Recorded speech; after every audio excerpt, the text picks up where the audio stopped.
This episode of Marijuana Today Daily is brought to you by the good folks over at Mason Jar Event Group, which runs a number of exquisitely designed cannabis-themed events throughout the year, as well as being there for you should you need support pulling off your own marijuana corporate function. We hired Mason Jar Event Group ourselves here at MJ Today Media to help with our big Vegas adventure last year and look forward to doing the same when we roll back into town for the next big conference at the end of this year.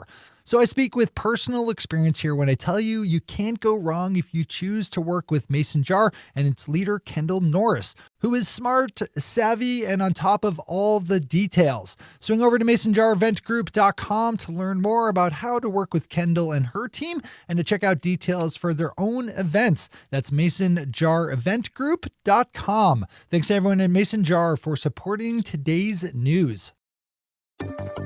Good morning, Marijuana Nation. It's Friday, February 1st, 2019, and you're tuned in to episode 657 of Marijuana Today Daily. I'm your host, Shay Gunther, and I'll be walking you through today's marijuana news and headlines. As always, we have a full and busy day of cannabis news in our hands, so let's jump right into it. We step into the international realm to start off today's news with a big headline breaking this morning that the World Health Organization is calling for the rescheduling of marijuana. A copy of an as-of-yet unreleased WHO document shows that the organization will soon call for various kinds of cannabis preparations to be rescheduled, from whole flower marijuana to extracts and CBD-based products. You need to open up Tom Angel's story on this one for all the details, as there are a number of categories and different schedule recommendations, but as a whole, it's a remarkably positive shift in how the WHO treats cannabis. There's a lot to unpack on this one, so I double up that recommendation to open up Tom's story over at Forbes. Baltimore, Maryland grabs our second headline today with a follow-up to a storyline that sprung up earlier this week when Baltimore's top prosecutor announced that her office would no longer charge people with simple marijuana possession crimes.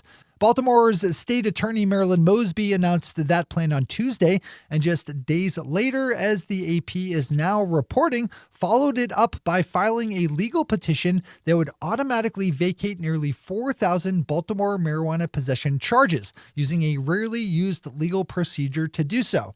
This is a big headline because while there's been other programs set up to overturn or vacate now legal cannabis charges, most have relied on individuals to take the steps necessary to clear their own records.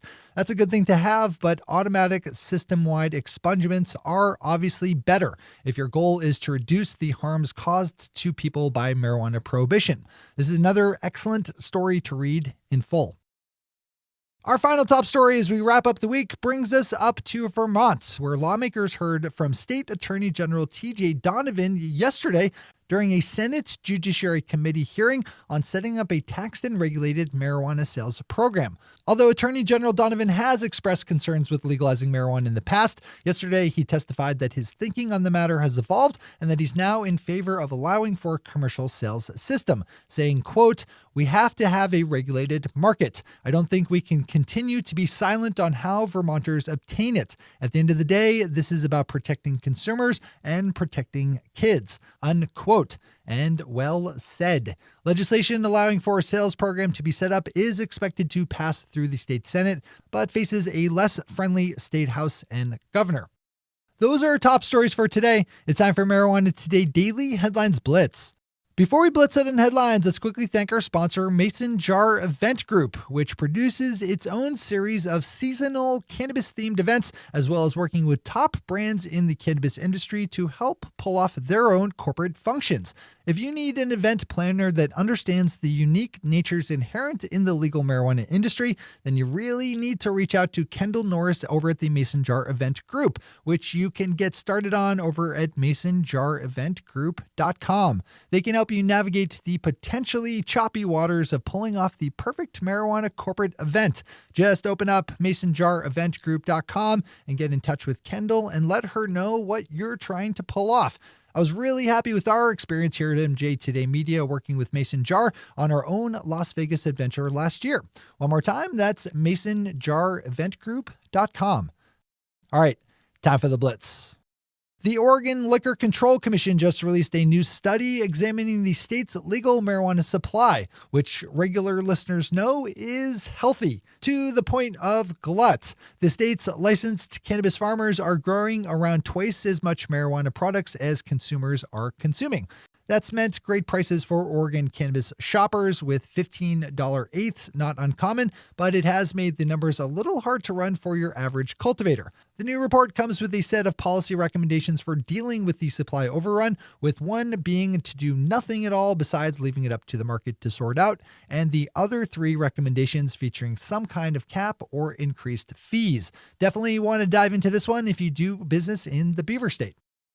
Oregon keeps a hold of the headlines with a story by David Downs over at Leafly that looks at a report that was issued on Wednesday by the Office of Secretary of State Dennis Richardson that lays out a wide range of problems found within Oregon's legal marijuana testing program, which lacks any kind of meaningful state oversight and that's been accused of being open to being gamed by unscrupulous industry players. There's tons of detail and context in David's story, so swing over and give it a read. This is easily one of our industry's most important issues to get right.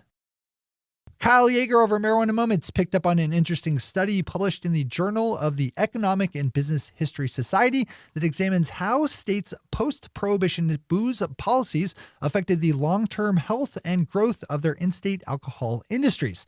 The results have possible lessons for legal cannabis and show, as you might have guessed, that states with more progressive policies on alcohol following the re-legalization of booze back in 1933 enjoyed both short and long-term economic benefits. While there is certainly merit in being able to learn from mistakes made by early adopters in any general situation, the penalties for waiting it out can eventually start to pile up.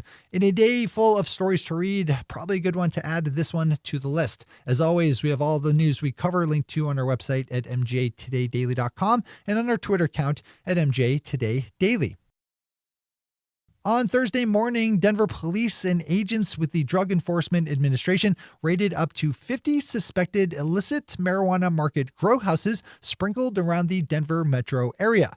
Police deployed dozens of search warrants in the early morning raids and seized plants and growing equipment, but did not make any arrests, even though people were found at most of the raided locations. This feels like a storyline that will likely pop up again with more detailed development. We have a fun stat out of Canada, where licensed medical marijuana provider Organigram Holdings announced that it had produced its 1 millionth legal marijuana pre-roll since the October 17th switchover to nationwide legalized adult use.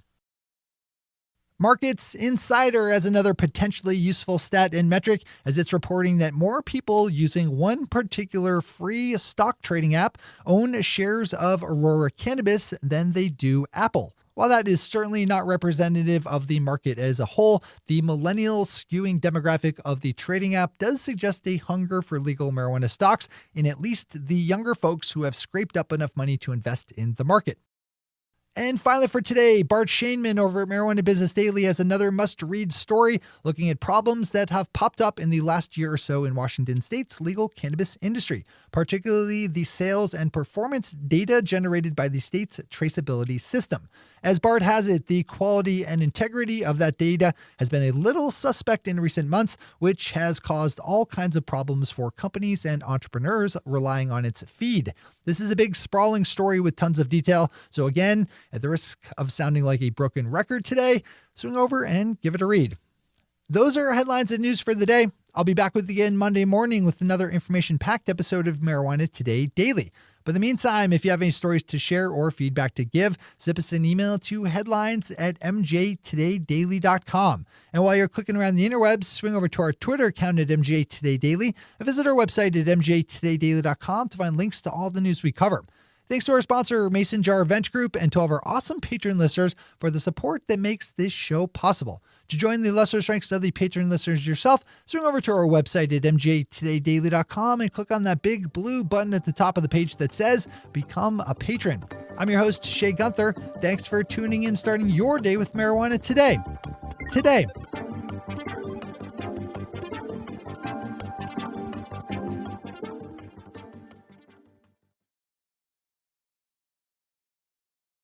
One take, Shay. One take.